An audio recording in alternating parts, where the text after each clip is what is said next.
Lux presents Hollywood.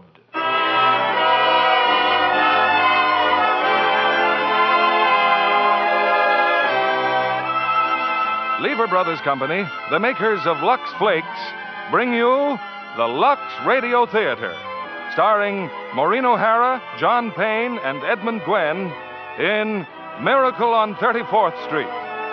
Ladies and gentlemen, your producer, Mr. William Keighley.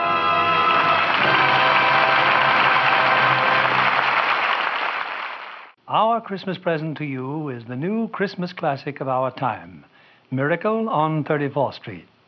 It's wrapped in a gay covering of laughter, tied with a bright ribbon of good humor, and decorated with the 3 sparkling stars of the 20th Century Fox picture, Maureen O'Hara, John Payne, and Edmund Gwenn. This is a wonderful story for the whole family, and perhaps some families may be gathered around a Christmas tree as they listen. Others will be putting up this happy sign of the season in a few days with lights and ornaments and the shining snow that can be made with Lux Flakes. Later, we'll tell you how to do this trick with Lux. But right now, it's curtain time for the play that proves there's a Santa Claus, Miracle on 34th Street, starring Maureen O'Hara as Doris, John Payne as Fred, and Edmund Gwenn in his Academy Award-winning performance as Kris Kringle.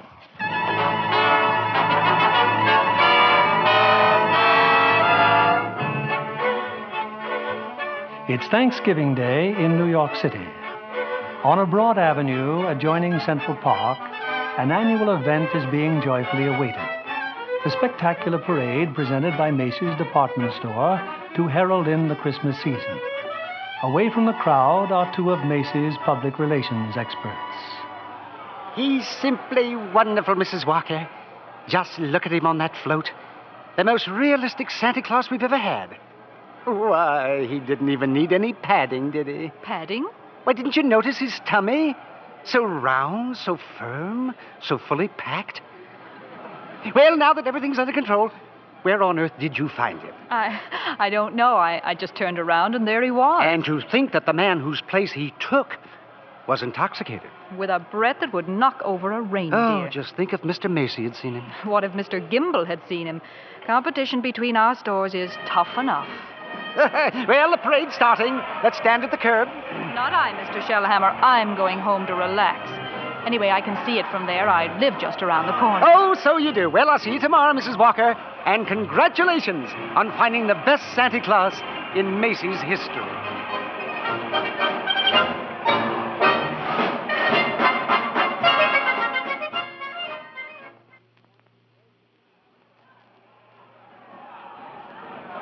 Certainly is a wonderful parade, Susan. Just look at that clown. Gosh, what a giant. Giant, Mr. Gailey? There are no such things as giants. Well, not now, maybe, but in olden days there's... Really, Mr. Gailey? And you a lawyer? Well, what about the giant that Jack killed? You know, Jack and the Beanstalk? Everybody knows that's a fairy tale. And I agree with my mother. Fairy tales are silly. Come in. Good afternoon. I'm Susan's mother. My name's Nancy. Oh, hello, Mother. I'm watching the parade. Mr. Gailey invited me. Hello, darling. Susie's told me quite a lot about you, Mrs. Walker. She told me quite a lot about you, too. The man in the front apartment. Well, this is all part of a plot, Mrs. Walker. I'm very fond of Susie, but I also wanted to meet you. At least you're frank. There goes Santa Claus. Oh, don't even mention the name. Why not, Mother? Well, that Santa Claus you see is a last-minute substitute. But why?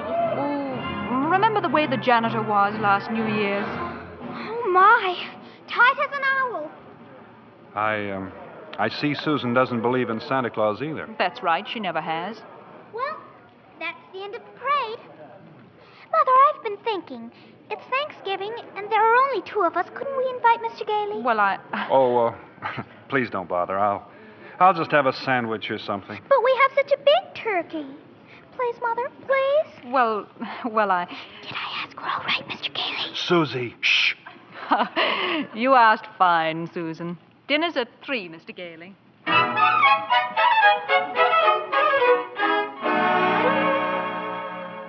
Hello, Mrs. Mrs. Walker. Yes, Mr. Shellhammer. Your maid said you were at Thanksgiving dinner, but I just had to tell you.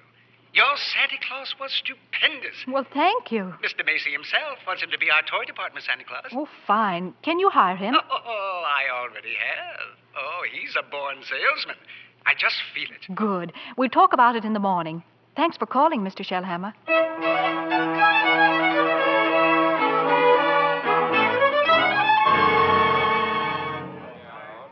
Here he is, Mr. Shellhammer. Here's Santa Claus. Oh, thank you, Alfred. Thank you. Good morning, Santa Claus. Good morning. Now, before you go to the toy department, here's a list of toys that we have to push. Huh? You know, things we're overstocked on. Now, you'll find that a great many children will be undecided as to what they want for Christmas. And when that happens, you immediately suggest one of these items. Do you understand? I certainly do. Fine, that's fine.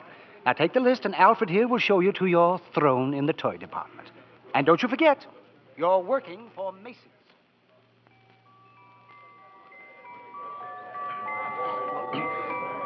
Are you really Santa Claus? Why, of course I am. What do you want for Christmas, little boy? I want a fire engine with a real hose that squirts real wet water, and I won't do it in the house. I'll only do it in the backyard, I promise. And I promise you'll get your fire engine. You see, Mama, I told you you'd get me one. That's fine. That's just dandy. You wait here, Mortimer. Mama wants to thank Santa Claus, too. Yes, madam? So what's the matter with you? No.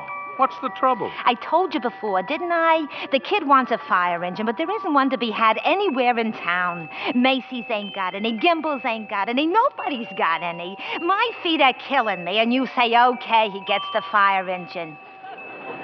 But you can get those fire engines at Schoenfeld's on Lexington Avenue. Only $4.50, a wonderful bargain. Schoenfeld? Yes. Hey, I don't get it. Oh, I follow the toy market very closely. Macy's sending people to other stores? Yes. Are you kidding? No. The one important thing is to make the children happy. Whether Macy's or somebody else sells the toy doesn't matter. Now, don't you feel that way? Who, me? Yes. Oh, yes, sure. Only I didn't know Macy's did. I don't get it. I just don't get it. Who's next, please? Right this way to see Santa Claus. All right, little girl. You're next. Of course, little girl. You want some roller skates? Well, you shall have them, too. Mama, he's going to bring me some roller skates. And he has some fine skates here at Macy's, haven't you, Santa Claus? Oh, they're good skates, all right, but not quite good enough. Now, I left some really wonderful roller skates at Gimbel's. I'm sure Gimbel's have just what this good little girl wants. Very good. Mr. Shellhammer, are you Mr. Shellhammer? Gimbals? Gimbals? That's just what he did say. Gimbals. The sales lady said I should speak to you. Gimbals. I just wanted to congratulate you and Macy's on this wonderful new stunt you're pulling. Gimbals. Imagine a big outfit like Macy's putting the spirit of Christmas ahead of the commercial. Gimbals. From now on, I'm going to be a regular Macy customer. All right, Mortimer, we're going. Gimbals!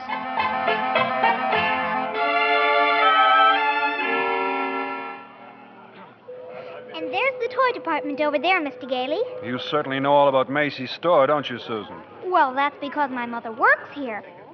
But I still think it's silly bringing me here to see Santa Claus. Well, I just feel that when you've talked to him, you might... Okay, Mr. Gailey.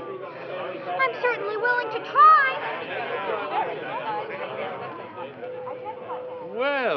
Well, what a fine young lady, eh? And what's your name, little girl? Susan Walker. What's yours? Mine? Kris Kringle. I'm Santa Claus. Oh, you don't believe that, eh? You see, my mother's Mrs. Walker. Oh. But I must say you're the best-looking Santa Claus I've ever seen. Really? Your beard, for instance. It doesn't have one of those things that goes over your ears. That's because it's real. Just like I'm really Santa Claus. Now go ahead, pull it. Well, my goodness, it is real. Yes, yeah. And now what would you like me to bring you for Christmas? Nothing, thank you. Whatever I want, my mother will get. If it's sensible and doesn't cost too much. Oh. That's quite right, Susan. Oh, hello, Mother. Hello, Mr. Gailey. Hello. The explanation for all this is very simple. Your maid's mother sprained her ankle. She had to go home, so she asked me to bring Susie down to you. And as long as we were here, I figured we might as well say hello to Santa Claus. He has real whiskers, Mother. Susan, would you mind standing over there a minute? If you want me to. I shouldn't have brought Susie to see Santa. Is that it? Now you're making me feel completely heartless. I'm sorry.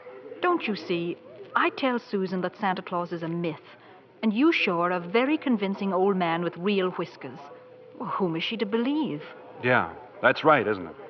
When Susan was a baby, her father and I were divorced. And ever since then, I've protected my child by teaching her realities. If you don't believe in fairy tales and fantasy, you can never be hurt or disillusioned. We were talking about Susie, Mrs. Walker. And I must ask you to let me raise her as I see fit. All right, dear. The store's going to close soon. We'll run along to my office.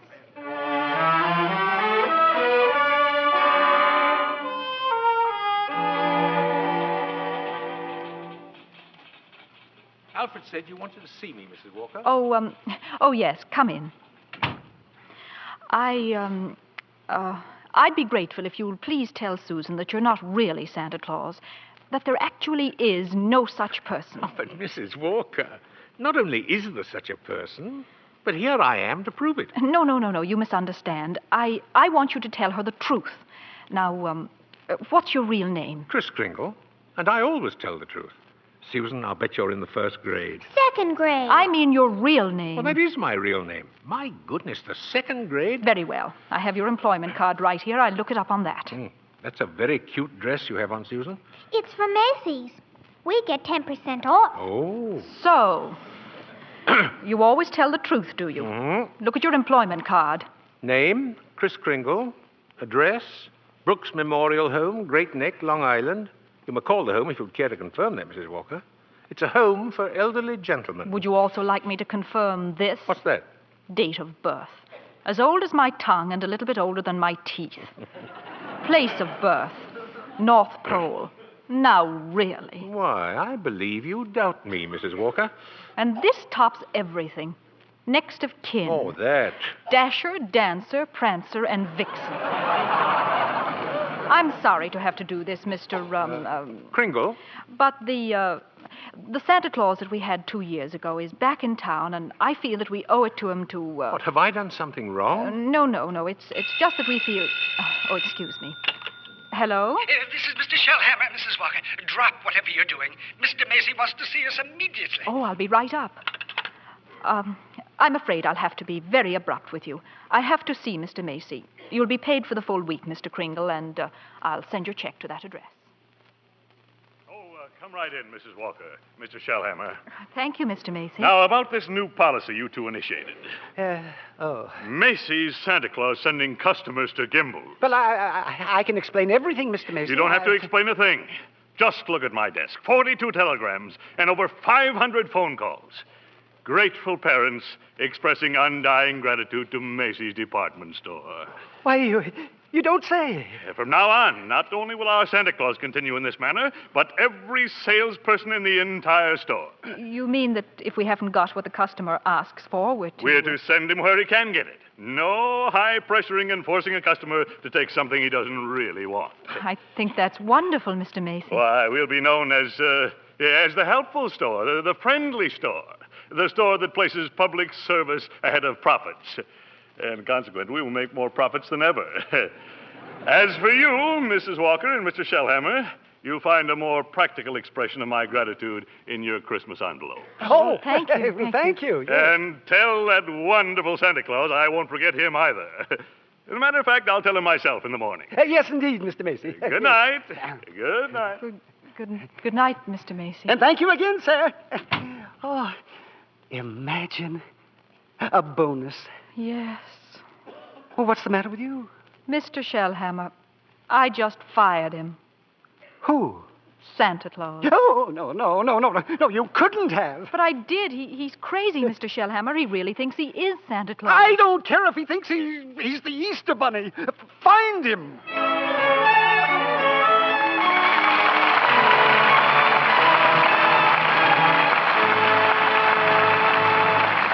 Act 2 of Miracle on 34th Street will continue in a moment.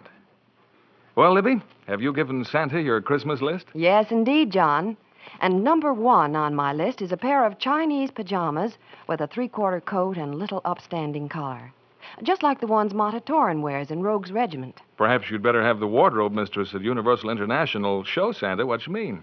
Well, I'm sure Dick Powell or Stephen McNally could give him a good description.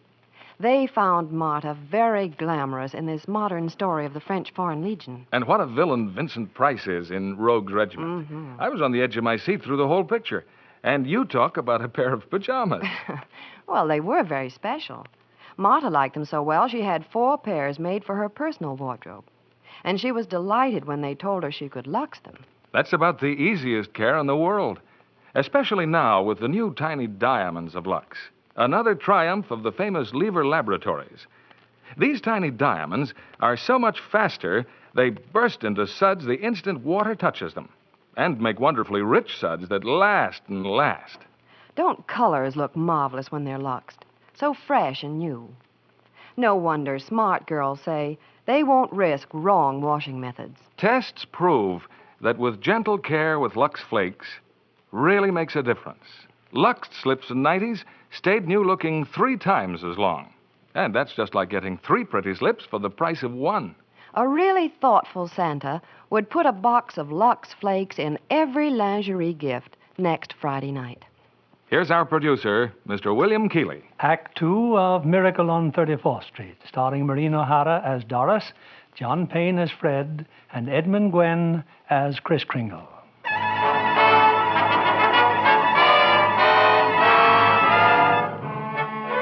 It was a frantic few hours that Doris spent last night, rushing out to the Brooks Memorial Home in Long Island and assuring Kris Kringle that Macy's wanted him back as Santa Claus. Now Kris is again presiding over the crowded toy department, while in her office, Doris and Mr. Shellhammer... Don't you understand, Mr. Shellhammer? That old man with the nice white whiskers insists that he is Santa Claus. Why, he's out of his mind. What if he should have a fit or something? Oh, no, I've got to tell Mr. Macy. Yes, but maybe he's only a little crazy. Anyway, you can't be sure until he's examined. We'll send him to Mr. Sawyer. Sawyer? In personnel. He's paid to examine employees, isn't he? And now, by the way, what do you think of this? What is it? A full-page ad Macy's is running in tomorrow's newspapers. Macy's is running it. But it's all about the other stores, Gimbel's and Saks. I know. Mr. Macy's idea to help our customers find what they want. It's revolting, isn't it? That Santa Claus certainly has started something. Oh, well, I'll get a hold of him in his lunch hour and send him up to Mr. Sawyer.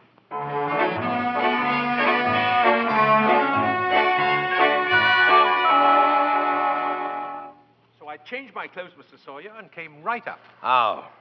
Well, then that's your own beard, huh? Oh, yes. Interesting complex in back of that. Why do you carry a cane? Always carry a cane, Mr. Sawyer. Well, that is when I wear street clothes. I carved this cane out of a runner from one of my old sleighs. What's that? What's that? With a fine, solid silver top. Who was the first president of the United States? Oh, give me a difficult one. Like who was vice president under James Monroe? I'm conducting this examination. The answer is Daniel D. Tompkins. Oh. Yes. You're a rather nervous man, aren't you, Mr. Sawyer?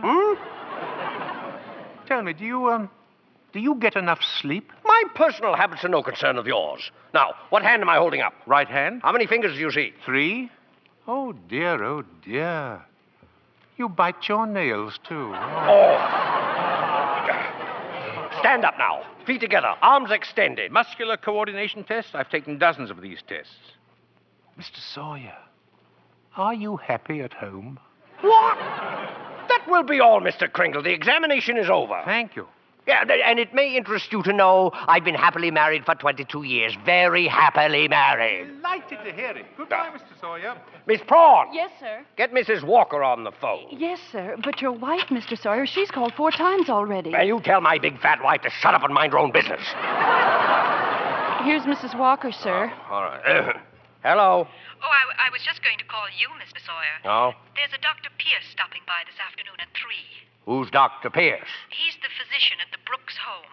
I thought we might discuss Mr. Kringle's case with him. Oh, there's hardly any point in discussing it, Mrs. Walker. Obviously, the old man should be discharged.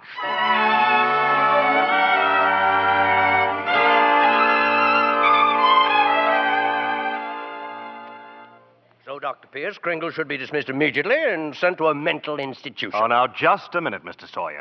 He's deluded, saying that he's Santa Claus. It's a delusion for good. I found he only wants to be friendly and helpful.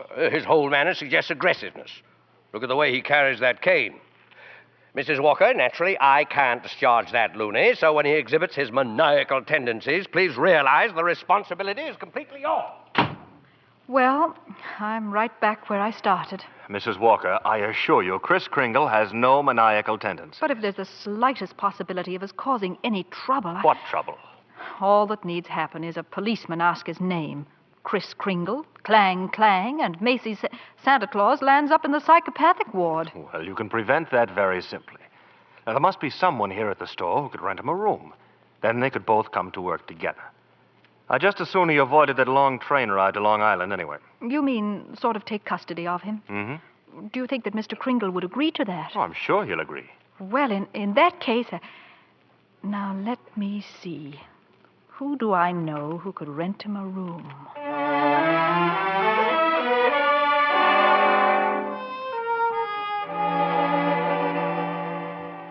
I'm glad you're going to have dinner with us, Mr. Kringle. Oh, thank you, Susan. I'm also very glad you're going to live next door with Mr. Gailey. Oh, why? Because you're nice to talk to. Oh, I say, what a fine young man that Mr. Gailey is, eh? Just think, allowing me to share his apartment, a mere stranger. He did it because Mother hinted to him. Oh, well, anyway, I'm very grateful. Shall I tell you what I did in school today? By all means. Any games? Yes. And a very silly game, too. Oh? They played zoo, and each child was supposed to be an animal. Oh, but Susan, they were just pretending. But that's what makes the game so silly. Oh. Well, of course, in order to play games, you need imagination. Oh, that's when you see things, but they're not really there, huh? Oh, yes. Yes, but, you know, to me, imagination is a place all by itself. Now, you've heard of the French nation, and the British nation. Yes. Well, this is the imagination. Yeah. A very interesting place, too. Now, how would you like to be able to make snowballs in summertime, eh? What? Or be the Statue of Liberty in the morning, and in the afternoon, fly south with a flock of geese? Well, I'm quite sure I'd like it, but... Oh, it's very simple. Very. Well, anyway, look here. The next time they play zoo, you can be a monkey. But I don't know how to be a monkey. Don't you? Oh, I'll show you. Now, first, you bend over a little, like this, see? Now, let your arms hang loose, see? Like this? Yes, that's fine, fine. Now, put your hand over here and start scratching, see? Yeah. That's it. That's it. That's excellent, Susan. That's as fine a bit of scratching as I've ever seen. Yeah. Now you start chattering. Chattering? Yes, now listen. See? And keep scratching. Now then, look here. We'll do it together, see? Chatter and scratch and chatter, see? That's fine, Susan. Fine. You're doing beautifully. Beautifully, yes.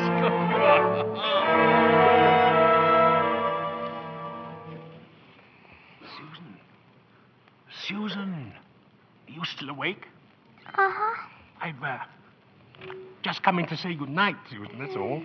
Now, look here, about Christmas. There must be something you'd like for Christmas. Well, I've certainly thought about something, Mr. Kringle. You have? Well, what is it, eh? Tell me. It's right here on the night table, see? Oh? I tore this page out of a magazine. It's a picture of a house. Oh, that's what you want, is it? A doll's house. Colonial architecture. Oh, not a doll's house, a real house. A real house? Yes. And if you're really Santa Claus, you can get it for me. Now, wait a minute, Susie. What could you possibly do with a big house? Live in it with my mother. And a backyard with a big tree to put a swing on, and a garden, and a... Oh, well, why even discuss it? Susie, could I keep this picture? Just in case? I guess so. Thank you, dear. Thank you. Well, Mr. Gailey's waiting for me. Good night, monkey. Good night, Mr. Kringle.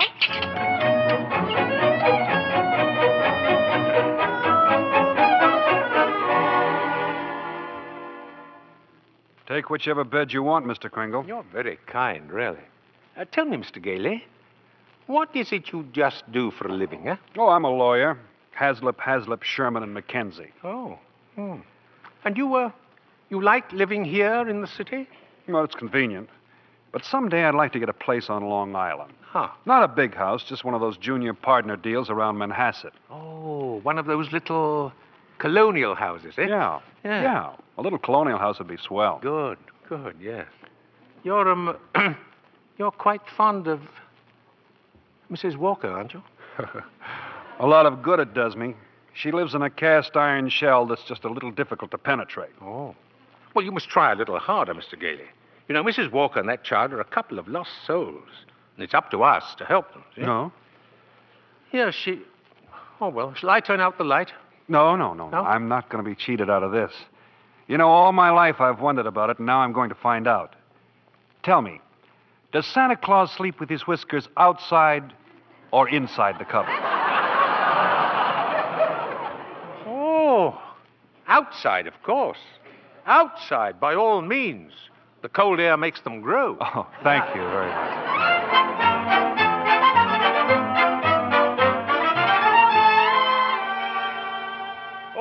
Come in, Mrs. Walker. Come in. Thank you, Mr. Macy. I've just heard something very exciting. You have? Well, let me tell you something very exciting. Our policy of being kind to customers has tripled our sales. Now, what do you think of that? That's wonderful, Mr. Macy. And Gimbels thinks it's wonderful, too. Gimbels? Gimbels are adopting the same policy. Well, is that so? And it gives me an idea. As long as Gimbels are doing the same thing, why not some pictures for the newspapers? Pictures? Yes. You and Mr. Gimble shaking hands. Shaking hands? R.H. Macy and Gimble? Well, yes. Yes, why not? With Santa Claus. It's a great idea, Mrs. Walker. Macy and Gimble shaking hands.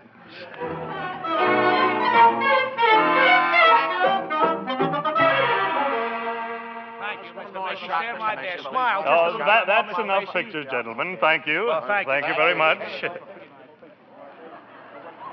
Well, Mr. Gimble? Come on, R.H. Now we'll go over to my store and get some really good pictures. Oh, just a minute. I have something here for Santa Claus. Here you are, Mr. Kringle. A check in appreciation of all you've done. Mr. Macy, why, that's most kind of you. I didn't think you were that generous, R.H. That's quite a check. What are you going to do with it, Mr. Kringle? Well, I have a friend, a Dr. Pierce. He needs a new X-ray machine. You buy the machine through the store. 10% discount. Nonsense. Come over to Gimbel's. We'll furnish it at cost. Oh, keep it up, gentlemen. Keep it up. At this rate, my friend will have a whole new hospital.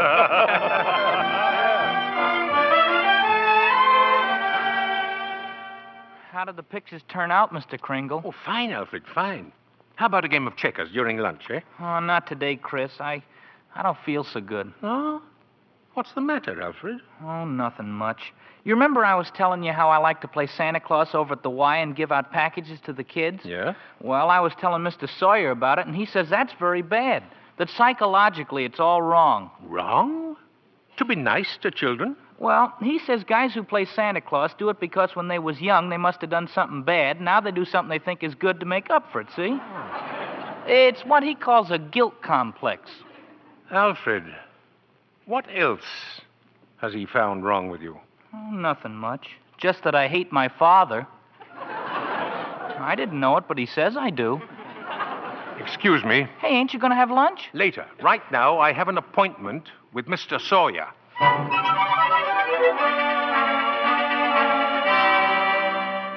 What do you mean, breaking into my office like this? Are you a licensed psychiatrist? What business is it of yours? I have great respect for psychiatry and great contempt for meddling amateurs who go around practicing it. Oh, shut up. You ought to be horsewhipped. Taking a boy like Alfred and filling him up with complexes and phobias. I think I'm better equipped to judge that than you. Just because Alfred wants to be kind to children, you tell him he has a guilt complex. Yes. Having the same delusion you couldn't possibly understand. Oh. And don't you wave that cane at me. Either you stop analyzing Alfred or I'll go straight to Mr. Macy and tell him what a contemptible fraud you are. Get out of here. Get out of here before I have you thrown out. There's only one way to handle a man like you. Maybe this'll knock some sense into you. Oh! Oh, help! Oh, my head! My head! Oh! Good day, Mr. Sawyer. Miss Prawn! Get me the police! Get me Mrs. Walker! Get me the psychopathic ward in Bellevue Hospital!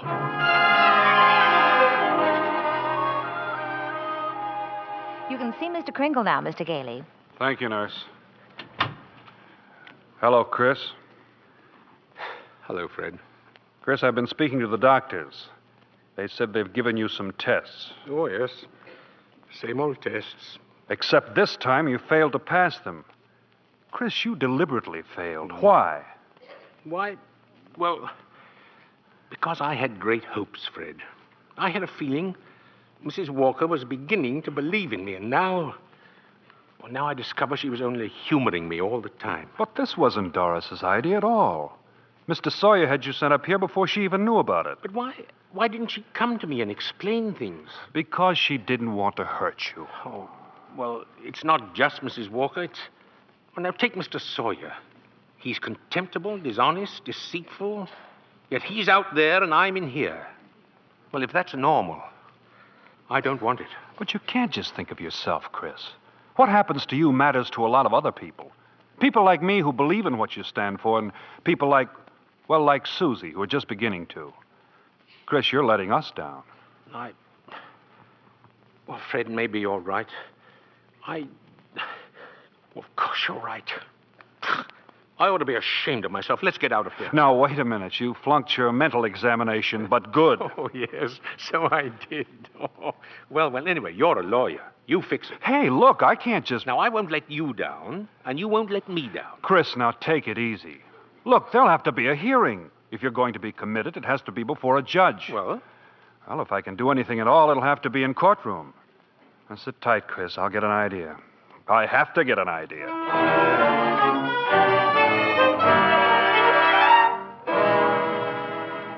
You sent for me, Mr. Macy? I certainly did, Mr. Sawyer. I brought my family to the toy department to see our Santa Claus, and our Santa Claus isn't there. He's in Bellevue. Yes, Mr. Macy. Because he's a lunatic. Yes, sir, a lunatic. Lunatic, my foot. Now, you listen to me, Sawyer. You get that case dropped right away, or you'll have another lump to match the one he gave you. But it's out of my hands. Mr. Kringle goes to court in the morning. Well, just see that he's back in the toy department by afternoon. Now, get out of here.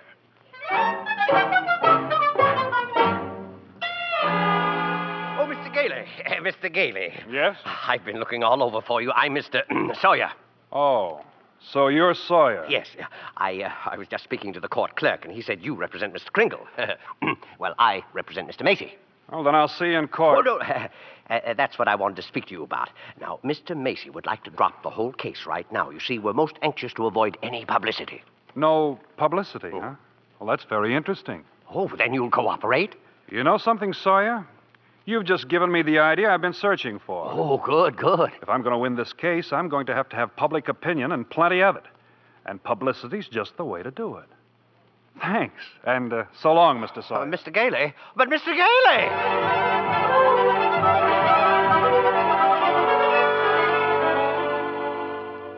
Look at these newspapers, Chris. Here. Evening Dispatch. Doctors doubt sanity of Santa who launched goodwill campaign. Oh, my. Daily Bulletin. Macy's Santa Claus to have lunacy hearing. What's this one? The New York Express. Is Kris Kringle crazy? Court case coming. Kiddies cry calamity. You've driven the United Nations clear back to page 5. Well, get a good night's sleep, Chris. We go before Judge Harper at 10 tomorrow morning.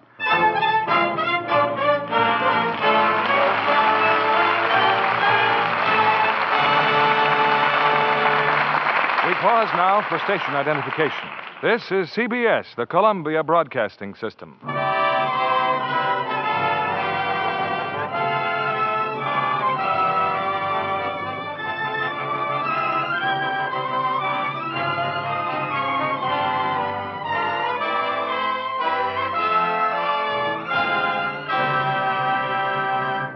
Our stars will return with Act 3 of Miracle on 34th Street in a moment.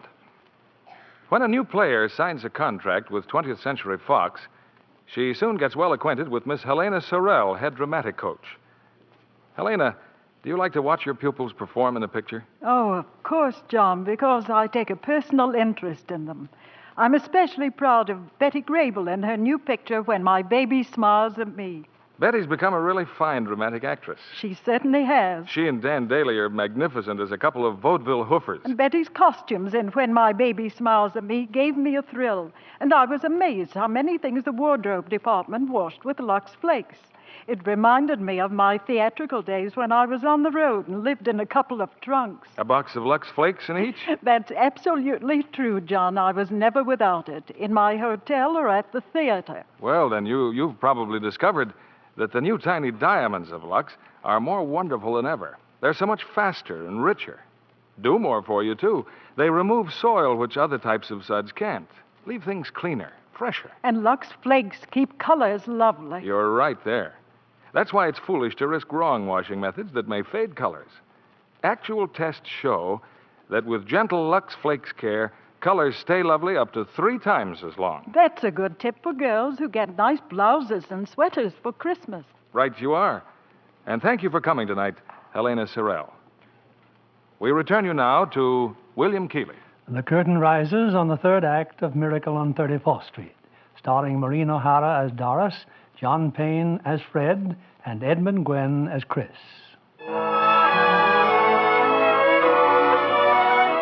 For a few weeks, a jolly elderly gentleman named Kris Kringle has been working minor miracles as Macy's Santa Claus. But now his sanity has been seriously questioned. And in a crowded courtroom, Judge Harper listens patiently as the assistant district attorney summons Chris to the witness stand. Now, this is not a trial, Mr. Kringle. It's just a hearing, so you don't have to answer any questions. Now then, where do you live, please? Well, it seems to me that's what this hearing will decide, won't it? Mr. Kringle, do you believe that you are Santa Claus? Of course I do. That's all, Your Honor. The state rests its case. Well, Mr. Gailey? Your Honor, Mr. Mara contends my client is not sane because he believes he is Santa Claus. An entirely logical conclusion. Anyone who thinks he's Santa Claus is crazy. Your Honor, you believe yourself to be Judge Harper, yet no one questions your sanity because you are Judge Harper, do they? Mr. Kringle is the subject of this sanity hearing, not I.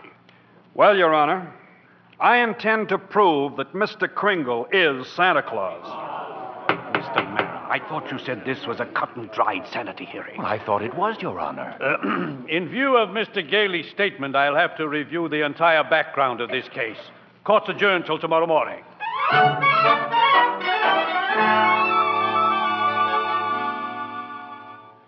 Hello, Doris. I'm sorry I'm late, but get ready. We're really going to celebrate tonight. What are we celebrating? Well, didn't you read the papers? Santa's mouthpiece throws bombshell in New York Supreme Court. Oh, Fred, you're not really serious about this.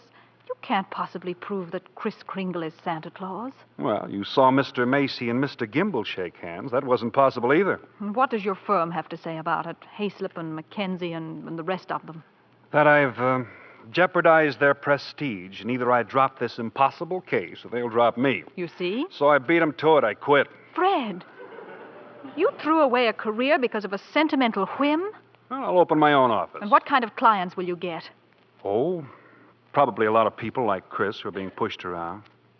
That's the only fun in law anyway. Doris, look. Don't you have any faith in me at all? Oh, it's not a question of faith. It's just common sense. But faith is believing in things when common sense tells you not to. It's not just Chris that's on trial. It's everything he stands for. Human kindness and love and dignity. Fred, listen. We've seen a lot of each other the last couple of weeks. I've become fond of you. We've talked about some wonderful plans, haven't we? And then you do this. Go on an idealistic binge, throw away your security, and expect me to be happy about it. And I expect too much. Is that it? Well, that's then, I guess. Good night, Doris.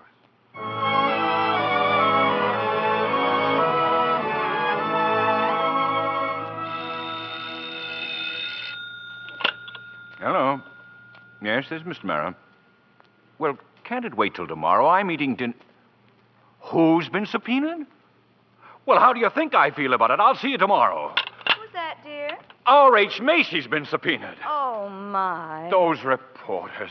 They make me look like a sadistic monster who likes nothing better than to drown pussycats and tear wings off butterflies. Quiet, dear. Tommy's still awake. Oh, yeah. It'd just break his heart if he knew what his daddy is doing. I'm doing my job as assistant district attorney. Well, I'm not so sure, but that I agree with them. Mr. Kringle looks like a very nice old man, and I don't see why you have to keep persecuting him. I'm not persecuting him. I'm prosecuting him. I like the old man, too, but there's nothing I can do about it. You know something, Thomas? Sometimes I wish I'd married a butcher or a plumber. Well, if I lose this case, it's very possible you'll get your wish. R.H. Macy, I wonder what he's going to pull tomorrow. Proceed with the witness, Mr. Gailey. Now then, Mr. Macy, if you recognize the defendant, please tell us who he is. Why, Chris Kringle, of course. Do you believe him to be of sound mind? Sound mind? I wish I had a dozen like him. Mr. Macy, you are under oath. Do you believe that man is Santa Claus? Well, now, that's a rather delicate... Just think of those headlines tomorrow. Macy admits his Santa Claus is fraud. You keep out of this, Gimble. What did you say? Nothing, Mr. Barr, nothing. Well, I wish you would. Is that man Santa Claus? Yes, in my opinion, he most certainly is. Your Honor, there is no such person as Santa Claus, and everybody knows it. Can you prove there isn't any? I won't even try. I'll not waste the court's time with such childish nonsense. Your Honor, the prosecution requests an immediate ruling from this court. Is there or is there not a Santa Claus? Well, now, the court will take a short recess to consider the question.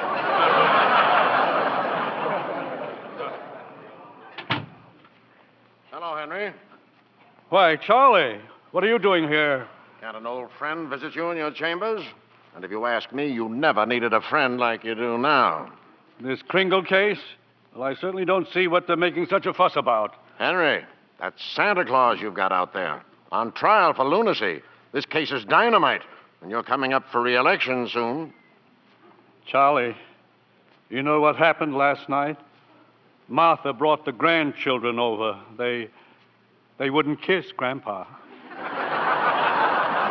They wouldn't even talk to me. Ah, you see what I mean? If you rule there is no Santa Claus, you better start looking for that chicken farm right now.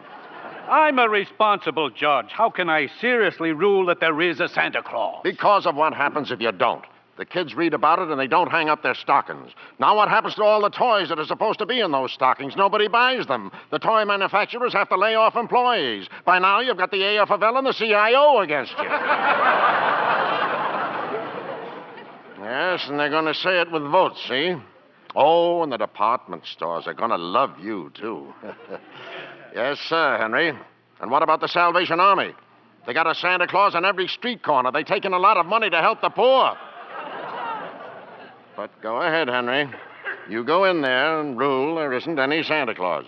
But if you do, you can count on getting just 2 votes, your own and that district attorney's out there. 1 vote, Charlie. He's a Republican. Oh, well, let's get this over with. The question of Santa Claus seems to be largely a matter of opinion. The tradition of American justice demands a broad and unprejudiced view of such a controversial matter. But, Your Honor... This court, therefore, intends to keep its mind open.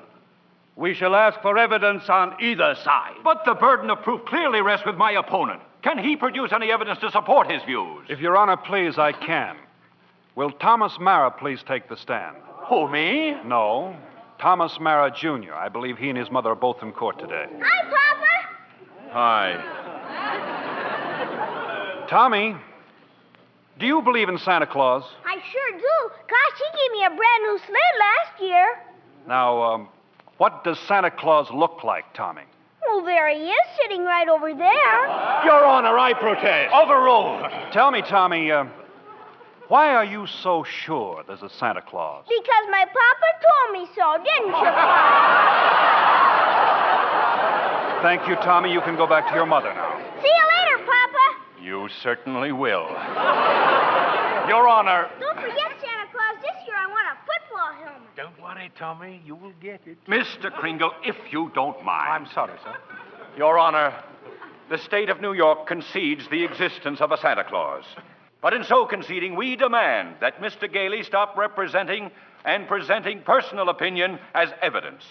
I insist he submit authoritative proof that Mr. Kringle here is the one and only Santa Claus. Well, Mr. Gailey, are you prepared to show that Mr. Kringle is Santa Claus on the basis of unprejudiced authority? Well, sir, no, not now. I need a little time. Why not now? Tomorrow, Your Honor. Very well. Court's adjourned till tomorrow morning. Oh, brother.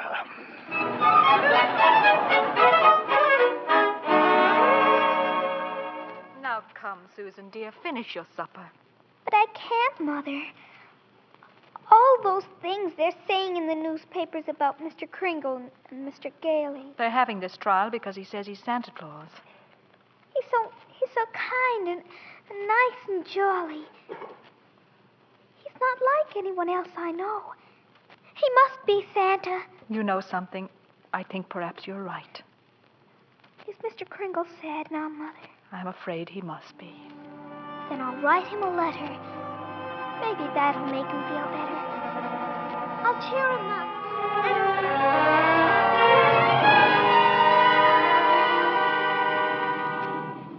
Oh, postman. Yeah, lady? Would you mind taking this letter? Oh, sure, lady. We're going straight down to the post office now.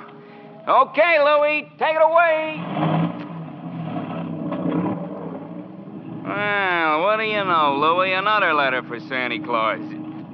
Hey, here's a new one. Instead of the North Pole, this kid's got it addressed to Chris Kringle, New York County Courthouse. Well, the kid's right. Huh? Oh, yeah, sure. They got him on trial down there. He claims he's Santa Claus, and the DA claims he's nuts. Hey, I got an idea. Huh? How many Santa Claus letters we got down there in the dead letter office? Oh, who knows? Must be 50,000 bags and bags all over the joint. You mean? But, Frankie, why not? Wouldn't it be nice to get rid of them all? Wouldn't it? Boy, oh boy. Look, Louie, as soon as we get to the post office, we go and see the supervisor. You know something? I bet we both get promoted.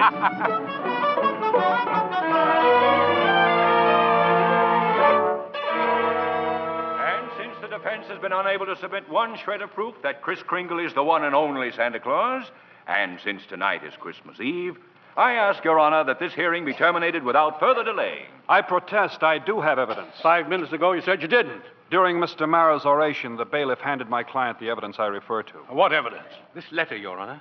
Oh, yes, Mr. Kringle? It's from Susan Walker. She believes in me.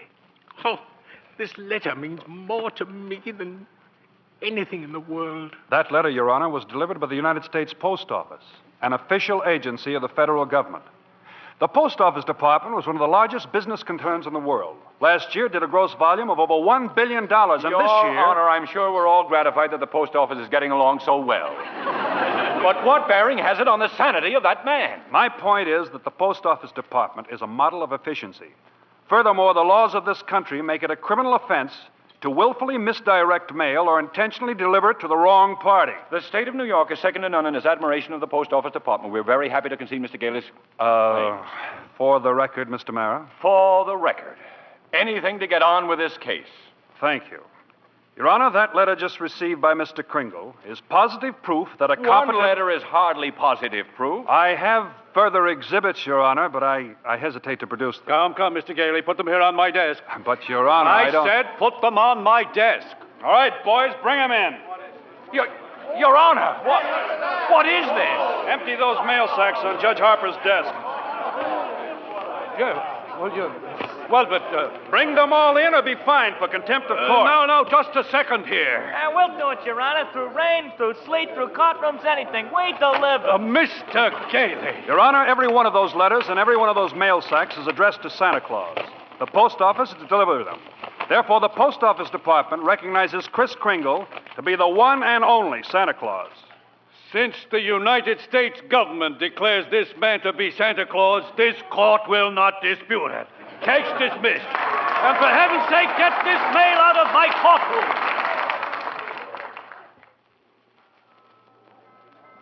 So as soon as I got out of court, I came straight to Macy's to see you, Doris. Oh, Chris, I'm so glad you won. Well, we're having a big Christmas party at the Brooks home tomorrow morning. I'd like so much to see you and Susan there. We'll be there, Chris. Oh, Chris, couldn't you come home now and have dinner with us? Now? Tonight? Me? My goodness, Doris, it's Christmas Eve.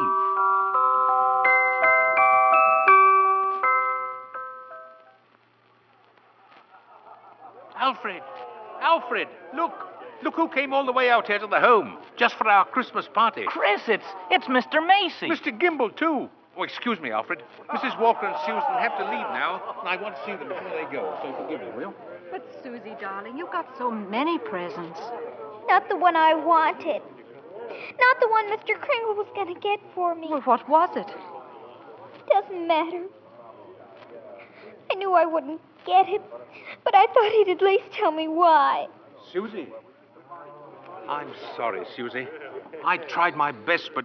You couldn't get it because you're not Santa Claus. Susan. Just a nice old man like Mother said. But I was wrong when I told you that. You must believe in Mr. Kringle and keep right on doing it. You must have faith in him. But that doesn't make sense, Mother. Faith is believing in things when common sense tells you not to. What? I mean, just because things don't turn out the way you want them to the first time, you've still got to believe in people. I found that... Hello, Doris. Fred. Mr. Gailey, Mr. Gailey. Merry Christmas, Susie. Gosh. You just get here and we're ready to leave. Oh, I've been here. Oh. And if you're ready to leave, I'll drive you home. Before you go, here's a map I've made for you. You'll miss a lot of traffic. About 4 miles south, you will see Ashley Avenue. Now, that's the street you want. Ashley Avenue. Thanks, Chris. And Merry Christmas. Merry Christmas to you, Fred. And to you, my dear. And to you, Susie. I believe Mr. Kringle. I do. Silly, I suppose. But I do.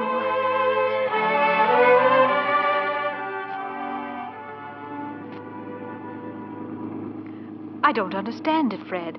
The map Chris gave definitely says Ashley Avenue. We've been on Ashley Avenue now for... Stop the car! Oh, stop the car, please! Susie, what is it, darling? What's the matter? There it is! The house! Susie! What in the world? She's running into that house. But at least there's no one home. It's brand new. It's just been built. Yeah, for sale, it says. For sale. What on earth is that child up to? Susie! Hey, Susie! Here I am! Upstairs! Now, come right down. You know you shouldn't run around in other people's houses. That's strange. I'll say. No. I mean this house. I've seen this house somewhere. I know I have. Maybe in a magazine or... Mother! It's our house. It's the one I asked him for, Mr. Kringle. Mr. Kringle? I know it is. Oh, you were right, Mommy. You were right. Susie. Mommy told me that if things didn't turn out just the way you wanted them at first, you've still got to believe. And I kept believing. And you were right, Mommy. Mr. Kringle is Santa Claus. Now where are you going? In back to see if there's a swing. There is one. Oh, there is one. You told her that? About believing? Well, you told me, Fred. A sign outside. For sale, huh? Well, we can't let her down, can we? I never really doubted you. It was just my silly common sense. It even makes sense to believe in me now. I must be a pretty good lawyer. I take a little old man and legally prove to the world that he's Santa Claus. Now, you know that couldn't be. Fred! What's the matter? There. In the corner. By the fireplace. Oh, no. No. It can't be. It couldn't. A cane. Chris's cane. Well, there couldn't be two canes like this anywhere in the world. Silver handle and all. Hey, you know something? Maybe I didn't do such a wonderful thing after all.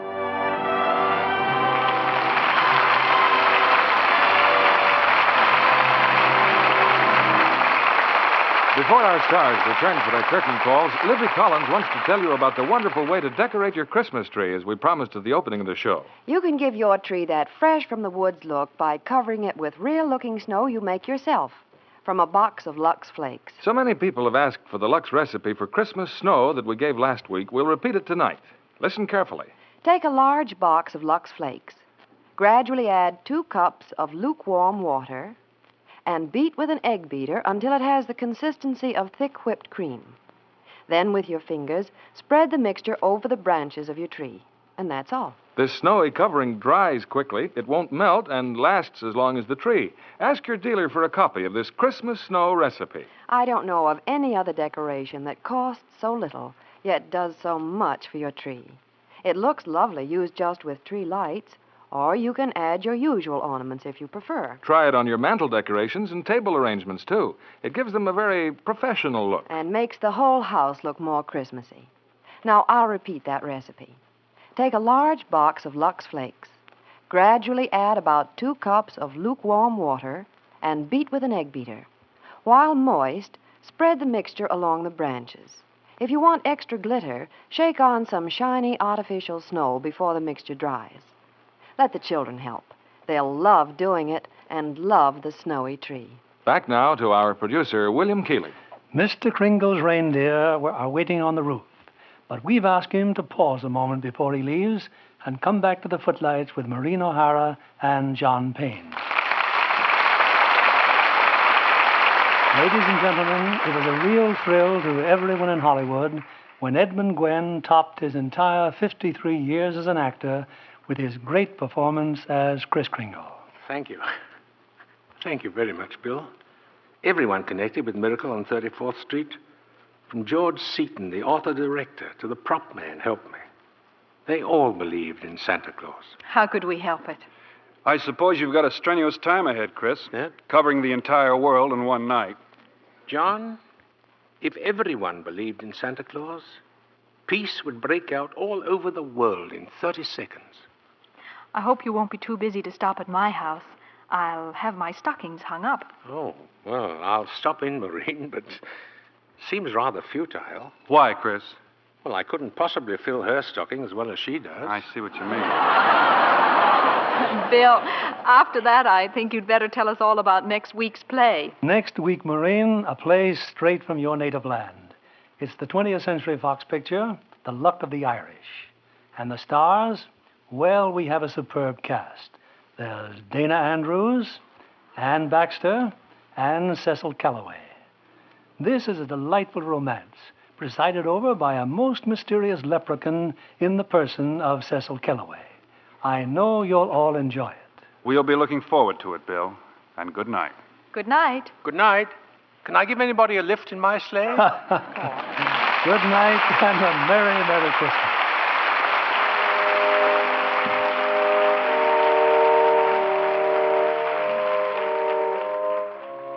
Before we meet again in this theater, the most joyful day in the year will have come and gone. There are, in our time, as in every time, a few foolish men who deride the spirit of Christmas. But in every country and in every time, they are overwhelmed by those who find in it the hope and happiness of the future, by those of us who believe in our hearts that there can be peace on this earth and goodwill among all men. On behalf of Lever Brothers Company and of us in the Lux Radio Theater, may I wish all of you the happiest of holidays.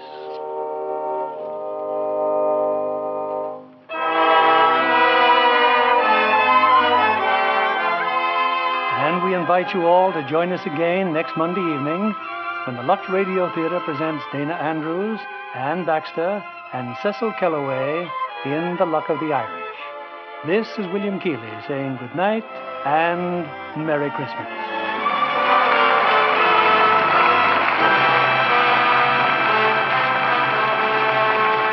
Maureen O'Hara appeared through the courtesy of 20th Century Fox, producers of The Snake Pit, starring Olivia de Havilland and Mark Stevens. Edmund Gwenn appeared by arrangement with Metro-Goldwyn-Mayer, producers of the all-star Technicolor musical Words and Music, based on the lives and music of Rodgers and Hart.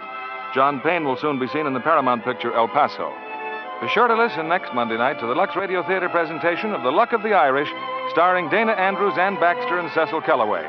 Stay tuned for My Friend Irma, which follows over these same stations. This is CBS, the Columbia Broadcasting System.